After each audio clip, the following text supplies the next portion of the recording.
ओरैनो फरायदोंमोन निपिआव मावदोंमोन अ ओमफ्राय बाबुआ बोरै मोनलांनो आं मिथिया बाबु माबायदि फोरोंबोनाय बेखौ जोंहानि फिसालाया बुजामानि बाबु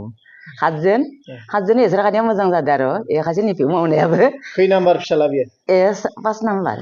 औ इनिफ्राय आरो खासे पुलिसा 6 नाम्बार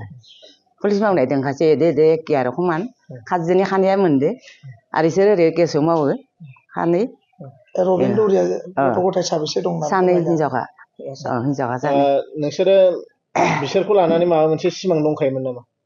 इसोर हानाया गाहामखा फरायनायावबो बिफायाबो मोजां होनखादो इसोर हानायखौ फरायनांगौ इसोरखौ हाई सेकेन्डारि फरायनो होदो ओइ खथायब्रि हाई सेकेन्डारियाव बे खथायब्रि हाई सेकेन्डारि मेट्रिक पास खालायनानै कम्पिउटार मोनदो बरपेटायाव मोननानै जाहानि मालिकआ अखुब जादो जाना थैनानै बाबा आरो दा मोनफिनबाय मोनसेयाव जितु नेभिनिफ्राय रिटायार लाना फैदो फैदो जोंनि न'आ खथायबारियाव बाबा इयाव थाफायदो दाना दा मोनबाय इयाव थाफायना जोबोद फिसालाखौ फोरोंनायाव माबायदि खस्थ' खालामामोन नोंथाङा बाबु खस्थ' जोंनिया खस्थ' जादों फरायनायाव फिसाला खाजोनखौ जों जेला मेरला फेदेरबाय सिगां दिनाव एसे फैसा नाङाखैना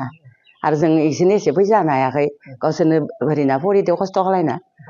गस्ला जराफा जराफादोनो हानि पुलिसनि होदो फरिदो दे बाबु